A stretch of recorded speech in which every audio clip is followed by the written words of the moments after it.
What is reality? Reality means anything that exists. An event that has actually happened or a thing which really exists is said to have reality. And what is imagination?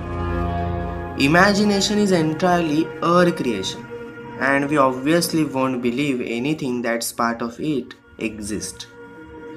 Now, again, the same question. If the reality and the imagination combined each other, then in our story, the combination of these two makes an illusion. Now, what is illusion? Illusion is usually caused by something or something else. Illusions are meant to trick us into believing something false. थोडक्यात ज्यांचे अस्तित्व मुळातच नाही त्यांचे अस्तित्व देखील या इल्युजन्समुळे आपल्याला मान्य करावे लागते.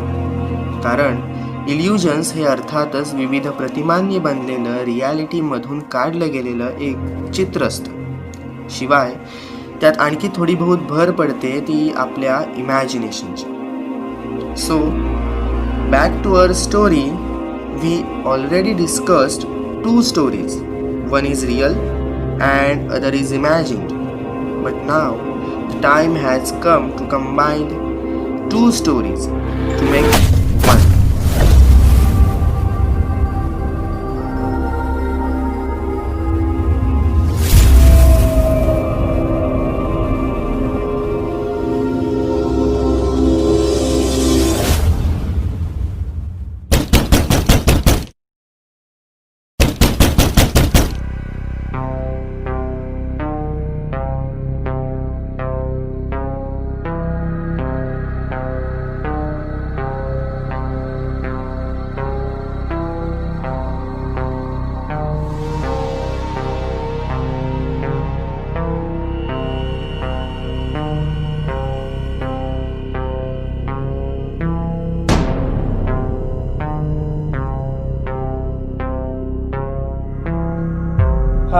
तर मी जी बुक्स तुम्हाला सांगितलेली आणायला ती आणल्यात का?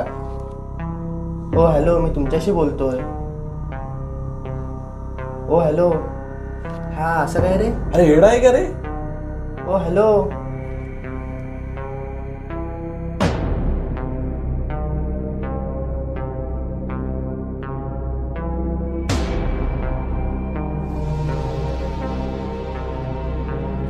तो नक्की कोण होता? असा का दिसत होता आणि तो आमच्यासोबत काय करणार होता? त्यावेळी हे प्रश्न आम्हा दोघांनाही पडले नव्हते. कारण काही क्षणातच जे चित्र आम्हा समोर उभे राहिले त्या सर्वाचा विचार आम्ही कधीच केला नव्हता. ते सर्वच विचित्र होतं. असं म्हणतात की विचित्र घटना घडण्यासाठी केवळ पापणी लावण्यापुरता अवधी देखील पुरेसा ठरतो. And guess what? इतक्यातच आम्ही आमची पापणी लावली आणि आमच्या समोरील चित्र पूर्णपणे बदलून गेले. आम्ही कुठेतरी अज्ञात जागी जाऊन पोहोचलो. बट ॲक्च्युली इन रियालिटी आम्ही आमच्या जागेवर त्या रूममध्येच होतो. मग आमच्या नजरेसमोर दिसणारे ते सर्व चित्र नक्की काय होते जे तुम्ही आत्ता पाहत आहात ते नक्की काय आहे? तर ते आहे the combination of reality and imagination, the illusion. And who create this? तर ते कळेल.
Illusions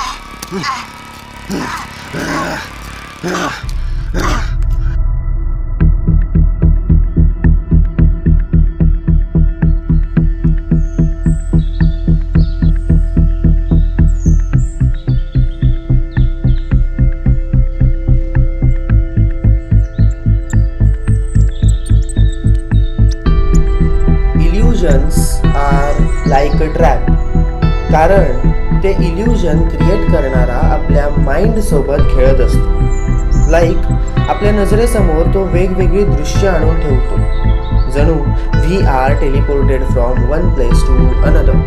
but actually in reality तसं काहीच घडलेलं नसतं, because illusion is not a physical phenomenon, it is a mental फेनॉमिनन.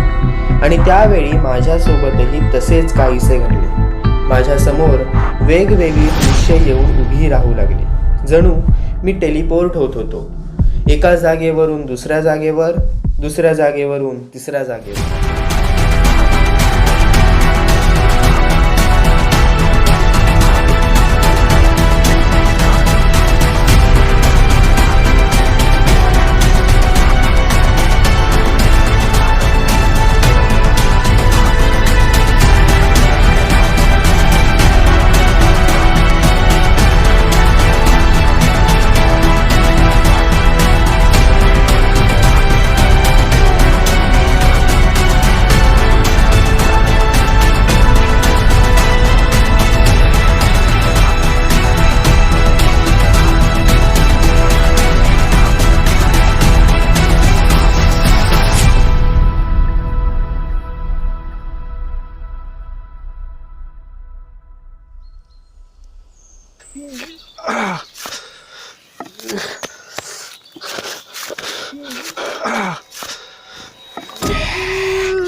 Me teleport होत होतो, एका जागेवरून दुसऱ्या जागेवर, दुसऱ्या जागेवरून तिसऱ्या जागेवर.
टेलिपोर्ट होतो एका जागेवरून दुसऱ्या जागेवर, दुसऱ्या जागेवरून तिसऱ्या जागेवर.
नाही घाबरत नाही घाबरत, कारण मला माहिती आहे की की तू रिअल नाही आहेस तू रिअल नाही आहेस.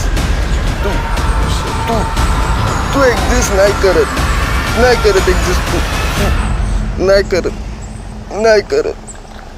सोड मला, सोड, जा इथून. नाही करत तू एक्झिस्ट.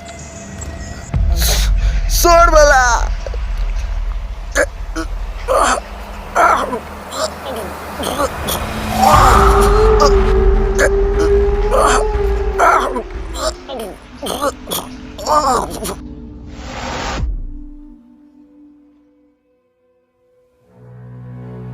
प्रत्येक गोष्टीला कारण असतं, मात्र ते कारण निश्चित रूपाने आपल्याला कळतंच असं नाही. जीवनात काही घटना आपल्या मनाप्रमाणे होतात, ज्या आपल्याला सुख, समाधान, शांती या सर्वांचा अनुभव करून देतात. मात्र काही घटना या अर्थहीन असतात. अर्थहीन याकरिता कारण त्यांचा अर्थ आपल्याला आपल्या संपूर्ण जीवनात कधीच उमगत नाही, मात्र तरीही त्या घडतात. जीवनात अनुभवलेला एक क्षण म्हणून सदैव ते आपल्या सोबत राहतात. अशीच एक घटना ही आम्हा दोघांसोबत घडली. त्या घटनेमागील कारण व त्या घटनेचा अर्थ मला आजही उमगलेला नाही, मात्र त्या घटनेचा परिणाम मला निश्चित रूपाने दिसून आला. मी माझ्या मित्राला गमावली. आम्ही ज्या इल्युजनमध्ये अडकलो होतो ते इल्युजन कोणी व कसं क्रिएट केलं हे आम्हाला आजवर निश्चितपणे कळले नाही. कारण इल्युजन्स हे कधीच आपोआप घडू शकत नाहीत. त्याला गरज असते एका शक्तीची. The power, may be the negative power, may be the spirit we were discussing that night was the cause behind the illusion. Because त्या दिवशी मी सांगितलेल्या 2 स्टोरीजमधील एक स्टोरी ही इमॅजिन होती, मात्र दुसरी ही रिअल होती. याचा अर्थ the existence of that spirit is not an imagination, it's real. मग तरीही त्या दिवशी तू एक्झिस्ट करतच नाहीस या माझ्या एका वाक्यानुसार मी त्या इल्युजनमधून बाहेर कसा काय पडलो. माझ्या मित्राला त्या स्पिरिटने इल्युजनमध्ये असताना मारून टाकलं, तरीही रियालिटीमध्ये परतल्यावर तो मेलेलाच कसा? आजही असेच असंख्य प्रश्न मी स्वतःला विचारतो. मात्र त्या घटनेबद्दल माझ्या मनाला समाधानकारक उत्तरं मला आजवर सापडली नाहीत, मे बी कधी सापडणारही नाहीत. The negative power means the negative mass, आणि या ब्रह्मांडातील या निगेटिव्ह पॉवरचं अस्तित्व आजवर कोणालाच कळू शकले नाही. बऱ्याच जणांनी त्याचा अनुभव घेतला आहे, मात्र ते कळले कोणालाच नाही. असं म्हटलं जातं की या ब्रह्मांडातील प्रत्येक गोष्टीला त्याचा आदी व अंत आपल्या आकाराच्या मर्यादेत राहूनच पाहावा लागतो, आणि म्हणूनच या निगेटिव्ह पॉवर्सचं अस्तित्व हे निग्लिजिबल ठरतं. त्यांचं अस्तित्व आहे, मात्र ते ग्राह्य धरण्या इतपत आपल्यासाठी तरी नाही. मग त्यांचा अनुभव आपण कसा काय घेऊ शकतो? तर त्यामागील कारण आहे आपल्या मनातील भीती, फिअर. आणि हीच भीती आपल्या शरीरात निगेटिव्ह एनर्जी क्रिएट करते, अर्थात निगेटिव्ह पॉवर्सना अनुभवण्यासाठी एक वाट करून देते. आणि याच आमच्या मनातील भीतीमुळे आम्ही त्या इल्युजनमध्ये अडकलो. मात्र अखेरीस मी जेव्हा माझ्या मनातील भीतीला कमी करून त्या स्पिरिटचे अस्तित्व मान्य करण्यास नकार दिला, त्या क्षणी त्या स्पिरिटला त्याचे अस्तित्व मला पटवून देण्यासाठीचा रस्ता बंद झाला, आणि म्हणूनच मी त्या इल्युजनमधून बाहेर पडू शकलो. मात्र माझ्या मित्राच्या बाबतीत तसे घडले नाही, कारण तो त्या इल्युजनला रियालिटी समजून बसला, आणि म्हणूनच कदाचित इल्युजनमध्ये असताना जे काही त्याच्यासोबत झाले ते इल्युजनमधून बाहेर पडल्यावरही तसेच राहिले. कारण रियालिटी व इमॅजिनेशन हे एकमेकांशी जोडलेले असतात. And I know it sounds weird, but त्यामुळेच रियालिटी, इमॅजिनेशन व इल्युजन हे एकमेकांशी जोडलेले आहे. Because it's a triquetra. Real story व इमॅजिन स्टोरी यापासून सुरू केलेली ही कथा आमच्या जीवनाला एका नव्या वळणावर घेऊन जाईल असं कधी वाटलं नव्हतं. Cause it's not only the story of ghosts, not only the story of reality and imagination, not the story of that incidents which happened with us that night. It is more than that. This story is actually about the things which we experience many of the times, but we don't know about that, and we will never know about that. This story is about the negative energies and the illusions.